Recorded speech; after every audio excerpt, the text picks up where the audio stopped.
വിവാദങ്ങൾ ഒഴിയാതെയുള്ള നവകേരള സദസ്സിനാണ് കഴിഞ്ഞ ദിവസം പരിസമാപ്തിയായത്. ഇനി വിലയിരുത്തലുകളുടെ കാലം. LDF യോഗം ഇന്ന് തിരുവനന്തപുരത്ത് ചേരും. മന്ത്രിസഭാ പുനഃസംഘടന തന്നെയാണ് മുഖ്യ അജണ്ടയെങ്കിലും നവകേരള യാത്രയുടെ പ്രാഥമിക വിലയിരുത്തലും യോഗത്തിലുണ്ടാകും. വ്യാഴാഴ്ച CPI നേതൃയോഗവും ചേരുന്നുണ്ട്. അവരുകളുമായി ചന്തു തുടക്കത്തിൽ ആമുഖത്തിൽ സൂചിപ്പിച്ച പോലെ തന്നെ കാസർഗോഡ് മുതൽ തിരുവനന്തപുരം വരെ യാത്ര എത്തുമ്പോൾ ഈ നവകേരള യാത്രയുടെ ബസ്സിനോടൊപ്പം സഞ്ചരിച്ചതൊക്കെ വിവാദങ്ങളായിരുന്നു. കോടതിയിൽ നിന്നാണെങ്കിലും പ്രതിപക്ഷ പാർട്ടികളിൽ നിന്നാണെങ്കിലും ഒക്കെ ഉണ്ടായ വലിയ വിമർശനങ്ങൾ, കേരളം ഇതുവരെ കാണാത്ത തരത്തിലുള്ള വലിയ പ്രതിഷേധങ്ങൾ, പോലീസും DYFI പ്രവർത്തകരും ഒക്കെ പ്രതിഷേധക്കാരെ കയ്യൂക്കൊണ്ട് നേരിട്ട് നവകേരള യാത്ര അങ്ങനെ മുന്നോട്ട് പോകുന്നതായിരുന്നു. ഒപ്പം ഇനിയിപ്പോൾ മന്ത്രിസഭ പുനഃസംഘടന എന്നതൊക്കെ നേരത്തെ പ്രഖ്യാപിച്ചതാണ്. അറിയേണ്ടത് എന്തായാലും ഘടകകക്ഷികളുടെയൊക്കെ പുനഃസംഘടന എന്തായാലും ഉണ്ടാവും. ഇനിയിപ്പോൾ അറിയേണ്ടത് ഈ CPM മന്ത്രിമാരിൽ ആരൊക്കെ പുറത്തേക്ക് പോകും, പുതിയ ആരൊക്കെ കൂട്ടിച്ചേർക്കപ്പെടും എന്നതൊക്കെയാണ്. ചന്തു, എന്താണ് നമുക്ക് മനസ്സിലാക്കാൻ സാധിക്കുന്നത്? എപ്പോഴാണ് LDF യോഗം?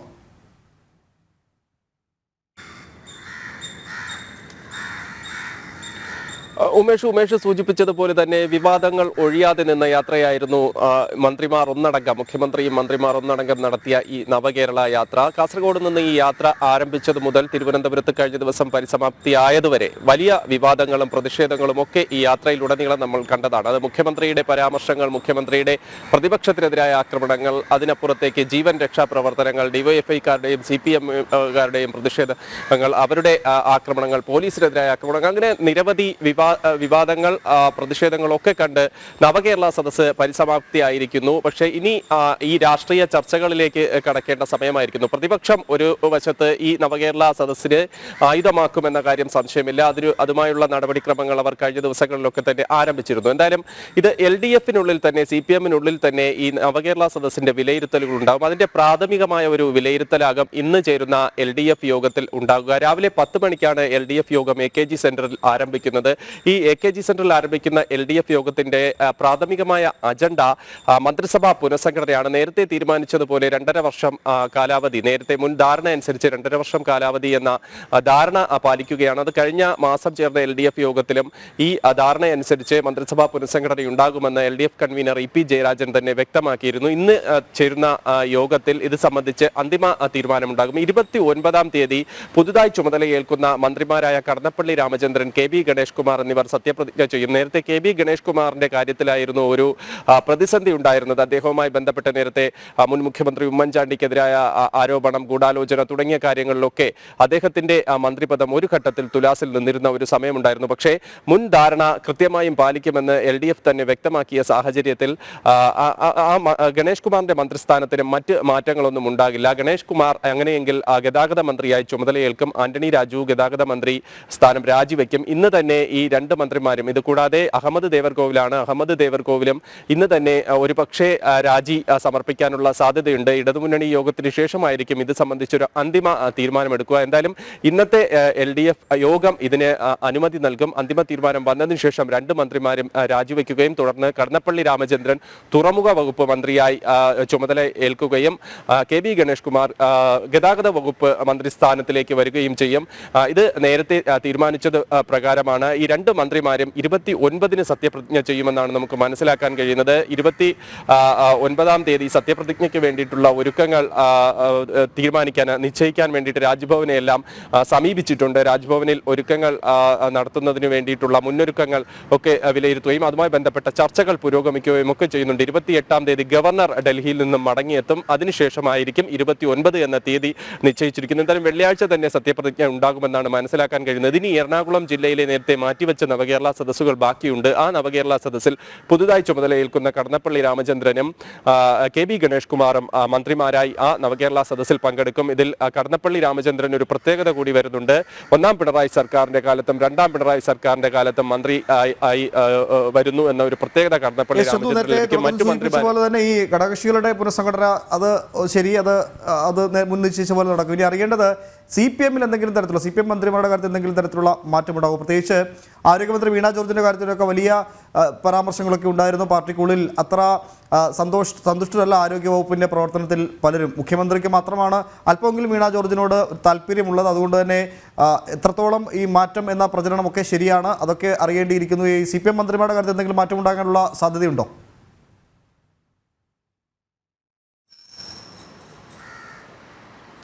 ഉമേഷ്, നിലവിൽ CPM മന്ത്രിമാരുടെ കാര്യത്തിൽ ഒരു മാറ്റത്തിനുള്ള സാധ്യത കാണുന്നില്ല. കാരണം അങ്ങനെ ഒരു മാറ്റം വന്നാൽ അത് ആ മന്ത്രിസഭയുടെ പരാജയമായ മന്ത്രിസഭയുടെ അല്ലെങ്കിൽ ഈ മന്ത്രി കൈകാര്യം ചെയ്യുന്ന വകുപ്പിന്റെ പരാജയമായി നിലവിലെ സാഹചര്യത്തിൽ വിലയിരുത്തപ്പെടും എന്നൊരു വിലയിരുത്തൽ നേരത്തെ തന്നെ പാർട്ടിക്കുള്ളിൽ ഉണ്ടായിരുന്നു. അതുകൊണ്ട് നിലവിൽ മന്ത്രിമാരുടെ കാര്യത്തിലൊന്നും ഇതുവരെ പാർട്ടിക്കുള്ളിൽ ചർച്ചകളൊന്നും നടന്നിട്ടില്ല. ഇത്തരത്തിലുള്ള അഭിപ്രായങ്ങൾ പാർട്ടി നേതൃയോഗങ്ങൾ ചേരുമ്പോൾ പല കോണുകളിൽ നിന്നും ഉയർന്നു വരുന്നുണ്ട്. നേരത്തെ ഉമേഷ് സൂചിപ്പിച്ചതുപോലെ തന്നെ ആരോഗ്യവകുപ്പ് മന്ത്രി വീണ ജോർജിനെ മാറ്റി വീണ്ടും KK ശൈലജയെ തന്നെ കൊണ്ടുവരണമെന്ന അഭിപ്രായങ്ങളൊക്കെ ഉണ്ട്. അതിലും പക്ഷേ ഈ മുഖ്യമന്ത്രിയുടെ തീരുമാനമാണ് അന്തിമമായുള്ളത്. മുഖ്യമന്ത്രി തീരുമാനിക്കുന്നത് അനുസരിച്ചായിരിക്കും ഇതിൽ പാർട്ടിയിൽ തന്നെ അന്തിമ തീരുമാനം ഉണ്ടാകുന്നതും. അതുകൊണ്ട് തന്നെ നിലവിൽ CPM മന്ത്രിമാരുടെ ഒരു മാറ്റത്തെക്കുറിച്ച് ഇതുവരെ വിശദമായ ചർച്ചകളൊന്നും വന്നിട്ടില്ല. ഇത്തരം അഭിപ്രായങ്ങൾ പല കോണുകളിൽ നിന്നും ഉയരുന്നുണ്ട് എന്നതല്ലാതെ അതിൽ കൂടുതൽ ചർച്ചകളിലേക്ക് ഇതുവരെ CPM കടന്നിട്ടില്ല. അതിനുള്ള സാധ്യതയും വളരെ കുറവാണ്. നിലവിൽ ഈ ഘടകകക്ഷി മന്ത്രിമാരുടെ ഒരു പുനഃസംഘടന മാത്രമാകും ഉണ്ടായിരിക്കുന്നത്. മറ്റൊരു പ്രധാനപ്പെട്ട കാര്യം, ഇന്നത്തെ LDF യോഗത്തിൽ ഈ നവകേരള യാത്രയുമായി ബന്ധപ്പെട്ട ഒരു പ്രാഥമിക വിലയിരുത്തൽ നടക്കുന്നുണ്ട്. കഴിഞ്ഞ ദിവസമാണ് സമാപിച്ചതെങ്കിലും ഇത് വലിയ വിജയം എന്ന തരത്തിലുള്ള ഒരു അഭിപ്രായമാകും LDFിനുള്ളിൽ പങ്കുവയ്ക്കുക. അത് സ്വാഭാവികമായും അങ്ങനെ തന്നെ ഉണ്ടാകും. ഇതിനെ വിജയമായി ചിത്രീകരിക്കാനും അത്തരത്തിലുള്ള നീക്കങ്ങളായിരിക്കും ഇനി CPM നേതൃയോഗം ചേരുമ്പോഴൊക്കെ ഉണ്ടാകുന്നത്. മറ്റൊരു പ്രധാനപ്പെട്ട കാര്യം, ഇന്നത്തെ LDF യോഗത്തിൽ തോമസ് ചാഴികാടനുമായി ബന്ധപ്പെട്ട് കോട്ടയത്ത് നവകേരള സദസ്സ് നടന്നപ്പോൾ അതിനൊരു പ്രധാന ചോദ്യമായി എനിക്ക് അറിയേണ്ടിയിരുന്നത്, അല്ലെങ്കിൽ അത്തരം ചില ചർച്ചകളിലേക്ക് കൂടി പോകേണ്ടിയിരിക്കുന്നു. കാരണം നവകേരള സദസ്സിൻ്റെ വിലയിരുത്തൽ LDF യോഗത്തിൽ വിലയിരുത്തുമ്പോൾ സ്വാഭാവികമായും അവിടെ വിമർശനം ഉയരാൻ ഒരു സാധ്യതയുമില്ല. കാരണം പൊതുവേദിയിൽ വെച്ച് ഘടകകക്ഷിയായ കേരള കോൺഗ്രസിൻ്റെ ഒരു MPയെ മുഖ്യമന്ത്രി ഏത് തരത്തിലാണ് അദ്ദേഹത്തോട് പെരുമാറിയത്, അദ്ദേഹം മുന്നോട്ട് വെച്ച തൻ്റെ മണ്ഡലങ്ങളിലെ പരാതിയോട് ഏത് തരത്തിലാണ് അദ്ദേഹം പെരുമാറിയതെന്നൊക്കെ കണ്ടിരുന്നു. അപ്പോൾ ഒരു മുന്നണി സമവാക്യവുമായി മുന്നോട്ട് പോകുന്ന ഒരു മന്ത്രിസഭയ്ക്ക് ഒരു മുഖ്യമന്ത്രി പാലിക്കപ്പെടേണ്ട ഒരു മിനിമം മര്യാദ പോലും അവിടെ പാലിച്ചില്ലാതെ വിമർശനം ഉയരുമ്പോഴും കേരള കോൺഗ്രസ് നിശബ്ദമായിരുന്നു. ഇന്ന് ചേരുന്ന LDF യോഗത്തിലും മറിച്ച് ഒരു അഭിപ്രായം കേരള കോൺഗ്രസിന്റെ ഭാഗത്തുനിന്ന് ഉണ്ടാകുമെന്ന് പ്രതീക്ഷിക്കേണ്ടിയിരിക്കുന്നു. കേരള കോൺഗ്രസിൽ നിന്ന് അങ്ങനെ എന്തെങ്കിലും പ്രതികരണങ്ങൾ ലഭിച്ചിട്ടുണ്ടോ ചന്തു?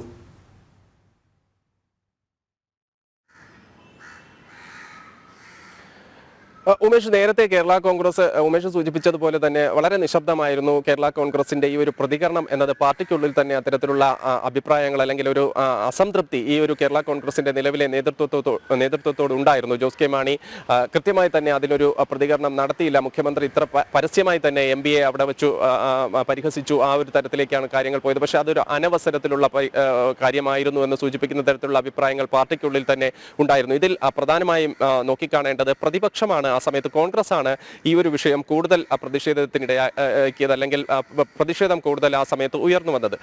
ഇത്തരത്തിലൊരു പരാമർശം മുഖ്യമന്ത്രിയുടെ ഭാഗത്തു നിന്നും പാടില്ല എന്നൊരു പ്രതിഷേധം അല്ലെങ്കിൽ അത്തരത്തിലൊരു കാര്യം എടുത്തുകാട്ടിയത് കോൺഗ്രസ് ആണ്. അത് സ്വാഭാവികമായും കേരള കോൺഗ്രസ് നേതൃത്വത്തിന് വലിയ നാണക്കേട് ഉണ്ടാക്കിയിട്ടുണ്ട്. അതിനുശേഷമാണ് CPM നേതൃത്വത്തിന് കേരള കോൺഗ്രസ് ഒരു പരാതിയല്ല ഒരു അതൃപ്തി പ്രകടിപ്പിച്ചുകൊണ്ടൊരു കത്ത് നൽകുന്നത്. അതിനുശേഷം ഇന്നത്തെ LDF യോഗത്തിൽ അവർ അതൃപ്തി പ്രകടിപ്പിക്കുമെന്നാണ് മനസ്സിലാക്കുന്നത്. അതൃപ്തി ഒരു വശത്ത് പറയുകയാണെങ്കിൽ അതൊരു നിർബന്ധിതമാകുകയാണ്. കേരള കോൺഗ്രസ് അതൃപ്തി LDFിൽ അറിയിക്കാൻ നിർബന്ധിതമാകുകയാണ്. ഇതിനു മുൻപ് തന്നെ ഈ അതൃപ്തി CPMനെ അറിയിച്ചപ്പോൾ തന്നെ അവരെ ഒതുക്കി തീർക്കുന്നതിന് പരാതി കൈകാര്യം ചെയ്യുന്നതിന് വേണ്ടിയിട്ടുള്ള ശ്രമങ്ങളൊക്കെ നേതൃത്വത്തിന്റെ ഭാഗത്തു നിന്നുണ്ടായതാണ് നമുക്ക് മനസ്സിലാക്കാൻ കഴിയും. എന്തായാലും അവർ പരസ്യമായി തന്നെ ഒരു അതൃപ്തി അറിയിക്കും. കാരണം പാർട്ടിക്കുള്ളിൽ തന്നെ ഈ ഒരു അഭിപ്രായം മുഖ്യമന്ത്രിയുടെ ഭാഗത്തു നിന്നും ഉണ്ടാകേണ്ടിയിരുന്നില്ല എന്നൊരു വിമർശനം, അത്തരത്തിലുള്ള ഒരു അസംതൃപ്തിയൊക്കെ നിലനിൽക്കുന്നുണ്ട്. വരുന്ന ലോക്സഭാ തെരഞ്ഞെടുപ്പിലും തോമസ് ചാഴികാടനെ തന്നെ അവിടെ MPയായി പരിഗണിക്കാനുള്ള നീക്കങ്ങളിലേക്കൊക്കെ കോൺഗ്രസ് പോകുന്ന സമയത്താണ് മുഖ്യമന്ത്രിയുടെ ഭാഗത്തു നിന്നും ഇത്തരത്തിലൊരു പരാമർശം ഉണ്ടായത്. അത് തിരഞ്ഞെടുപ്പിനെ തന്നെ ബാധിക്കുമെന്നും അനവസരത്തിലാണ് മുഖ്യമന്ത്രിയുടെ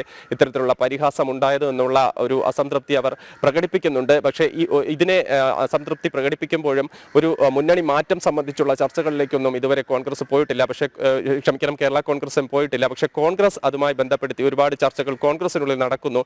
ഈ കേരള കോൺഗ്രസിനുള്ളിൽ തന്നെ അസംതൃപ്തരായ ഒരുപാട് ആളുകൾ നിൽക്കുന്ന സാഹചര്യത്തിൽ അവരെ വീണ്ടും അടുത്ത തെരഞ്ഞെടുപ്പോടുകൂടി മുന്നണിയിലേക്ക് അടുപ്പിക്കുന്നതിന് വേണ്ടിയിട്ടുള്ള തയ്യാറെടുപ്പുകളൊക്കെ ഒരു വശത്ത് കോൺഗ്രസിന്റെ ഭാഗത്തും അണിയറയിൽ നടക്കുന്നുണ്ട്. എന്തായാലും ഇന്നത്തെ LDF യോഗത്തിൽ കേരള കോൺഗ്രസ് സ്വാഭാവികമായും ഈ ഒരു അതൃപ്തി അറിയിക്കും. അത് പക്ഷേ പാർട്ടിക്കുള്ളിൽ തന്നെ അവരെ ഒതുക്കി തീർക്കുന്നതിനും മറ്റുമുള്ള ശ്രമങ്ങൾ നേരത്തെ നടന്ന സാഹചര്യത്തിൽ വലിയ രീതിയിലേക്കുള്ള രാഷ്ട്രീയ ചർച്ചകളിലേക്കും നിലവിലെ സാഹചര്യത്തിൽ പോകാനുള്ള സാധ്യത വളരെ കുറവാണ്. എന്തായാലും നവകേരള സദസ്സുമായി ബന്ധപ്പെട്ട ഒരു പ്രാഥമിക വിലയിരുത്തൽ നടക്കുന്ന ഘട്ടത്തിൽ ഇത് തന്നെയായിരിക്കും കേരള കോൺഗ്രസിന്റെ ഈ അസംതൃപ്തി തന്നെയായിരിക്കും ഇതിൽ എടുത്തു കാട്ടുക. മറ്റൊരു പ്രധാനപ്പെട്ട കാര്യം ഈ നവകേരള സദസ്സിന്റെ യാത്ര സംബന്ധിച്ച ഈ പ്രതിഷേധങ്ങളും അതുമായി ബന്ധപ്പെട്ട് ഉയർന്നു വന്ന വിവാദങ്ങളും ഒക്കെയാണ്. അത് സ്വാഭാവികമായും നവകേരള സദസ്സ് വലിയ വിജയം എന്ന തരത്തിലുള്ള ഒരു പ്രതിഷേധം അല്ലെങ്കിൽ അത് ഉണ്ടാക്കാൻ വേണ്ടിയിട്ടുള്ള നടപടികളായിരിക്കും നടക്കുക. മറ്റൊരു കാര്യം CPI നിർവാഹക സമിതി യോഗം, CPI നേതൃയോഗം ഈ ആഴ്ച തന്നെ 28-ാം തീയതി തന്നെ ചേരുന്നുണ്ട്. കാനത്തിന്റെ അഭാവത്തിലാണ് CPI യോഗം ചേരുന്നത്. അതുകൊണ്ട് തന്നെ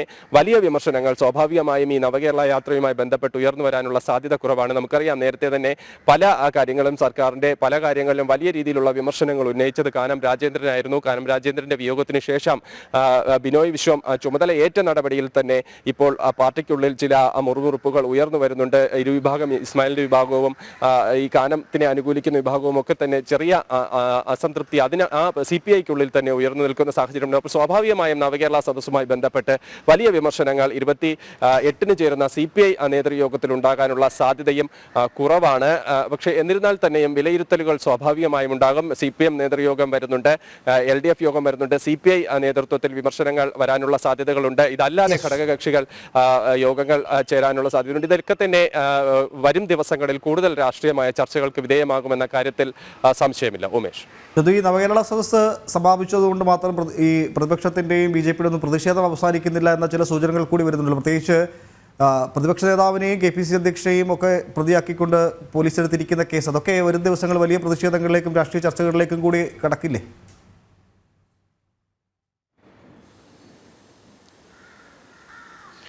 തീർച്ചയായിട്ടും പ്രതിഷേധങ്ങൾ അവസാനിക്കുന്നില്ല. കാരണം ഇതിൽ പ്രധാനപ്പെട്ട കാര്യം നേരത്തെ തന്നെ സംസ്ഥാനത്ത് നിലനിന്നിരുന്ന കാര്യങ്ങൾ, അത് സാമ്പത്തിക പ്രതിസന്ധിയിലായിരുന്നാലും മറ്റു കാര്യങ്ങളിൽ ഉൾപ്പെടെ എന്തെങ്കിലും ഒരു മാറ്റം സംഭവിച്ചോ എന്നൊരു പ്രധാനപ്പെട്ട ചോദ്യം ഇതിനകം തന്നെ പ്രതിപക്ഷത്തു നിന്നും BJPയുടെ ഭാഗത്തു നിന്നുമൊക്കെ അവർ വലിയ വിഷയമായി തന്നെ ഉയർത്തുന്നുണ്ട്. അതുകൊണ്ട് തന്നെ പ്രതിഷേധങ്ങൾ ഇനിയും വരും ദിവസങ്ങളിൽ കൂടുതൽ പ്രതിഷേധങ്ങൾ ഉണ്ടാക്കാനാണ് സാധ്യത. ഇപ്പോൾ നേരത്തെ സൂചിപ്പിച്ചതുപോലെ സാമ്പത്തികമായി വലിയ ബുദ്ധിമുട്ടിൽ നിൽക്കുന്ന ഒരു സാഹചര്യം ഗവർണർ ഈ വിഷയം ചൂണ്ടിക്കാണിക്കുന്നു. അതിനുശേഷം ഗവർണർക്കെതിരെ ആക്രമണങ്ങൾ ഉണ്ടാകുന്നു. CPM സൈബർ കേന്ദ്രങ്ങളിൽ നിന്ന് ആക്രമണം ഉണ്ടാകുന്നു. മുഖ്യമന്ത്രി അതിന് നേതൃത്വം നൽകുന്നുവെന്ന് ഗവർണർ ചൂണ്ടിക്കാണിക്കുന്നു. അപ്പോൾ സാമ്പത്തികമായ കാര്യങ്ങളിൽ ഗവർണർ ചൂണ്ടിക്കാണിച്ച കാര്യങ്ങൾ നിലനിൽക്കെ തന്നെ ഗവർണറെ ആക്രമിക്കുന്നതിനുള്ള ശ്രമങ്ങൾ നടക്കുന്നു. അപ്പോൾ വിമർശനങ്ങളെ അടിച്ചമർത്തുക എന്ന ആദ്യ ഘട്ടം മുതലുള്ള ശ്രമം അത് സ്വാഭാവികമായും ഉണ്ടാകുന്നു. അടുത്ത മാസം ജനുവരി മധ്യത്തോടുകൂടി നിയമസഭാ സമ്മേളനമൊക്കെ ചേരാനിരിക്കുകയാണ്. പ്രതിപക്ഷം തീർച്ചയായും ഈ വിഷയം നിയമസഭയിൽ ആയുധമാക്കുമെന്ന കാര്യത്തിൽ സംശയമില്ല. കാരണം ഈ നവകേരള സദസ്സിനിടയ്ക്കുണ്ടായ വലിയ പ്രതിഷേധങ്ങളെ CPM തന്നെ കൈകാര്യം ചെയ്യുന്ന DYFI നേതാക്കൾ തന്നെ കൈകാര്യം ചെയ്യുന്ന നടപടികളിലേക്കൊക്കെ എത്തി അത് വലിയ വിമർശനങ്ങൾക്കും പ്രതിഷേധങ്ങൾക്കും ഒക്കെ പ്രതിപക്ഷം നടത്തിയത് അത് സ്വാഭാവികമായും അടുത്ത നിയമസഭാ സമ്മേളനത്തിലും പ്രതിഫലിക്കുമെന്ന കാര്യത്തിൽ സംശയമില്ല. മറ്റ് പ്രധാനപ്പെട്ട കാര്യങ്ങൾ വസ്തുതകൾ പരിശോധിക്കുകയാണെങ്കിൽ സാമ്പത്തികമായ കാര്യങ്ങളിലും KSRTC പെൻഷൻ, സപ്ലൈകോയുടെ പ്രതിസന്ധി, ക്ഷേമ പെൻഷൻ വിതരണം തുടങ്ങി ഒരു കാര്യങ്ങളിലും നവകേരള യാത്ര ആരംഭിച്ചതിനു ശേഷം അവസാനിച്ചപ്പോഴും അതേ രീതിയിൽ തുടരുന്നു. വലിയ മാറ്റങ്ങളൊന്നും ഉണ്ടായിട്ടില്ല.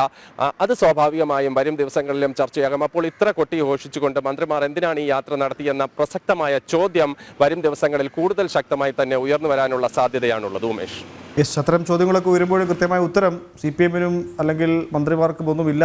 ചന്തു, എന്തിനാണ് നവകേരള യാത്ര തുടങ്ങിയതെന്ന് ചോദിച്ചാൽ പല രാഷ്ട്രീയ കാരണങ്ങളുമൊക്കെ പറയുമെങ്കിലും അതിന് കൃത്യമായ ഉത്തരം ഇപ്പോഴും CPMനില്ല. പ്രധാന ചോദ്യങ്ങൾ: എന്താണ് നവകേരള യാത്ര കൊണ്ട് കേരളത്തിന് ലഭിച്ചത്? കേരളത്തിലെ ജനങ്ങൾ അനുഭവിക്കുന്ന സാമ്പത്തിക ബുദ്ധിമുട്ടിന്, വിലക്കയറ്റത്തിന്, ക്ഷേമ പെൻഷൻ പോലും ഇല്ലാതായിട്ട് മാസങ്ങൾ, ഇതിനൊക്കെ എങ്ങനെയാണ് പരിഹാരമെന്ന ചോദ്യത്തിനൊന്നും ഉത്തരമില്ല. എന്തായാലും വളരെയധികം നന്ദി ചന്തു, വിശദമായ റിപ്പോർട്ട് പങ്കുവച്ചത്.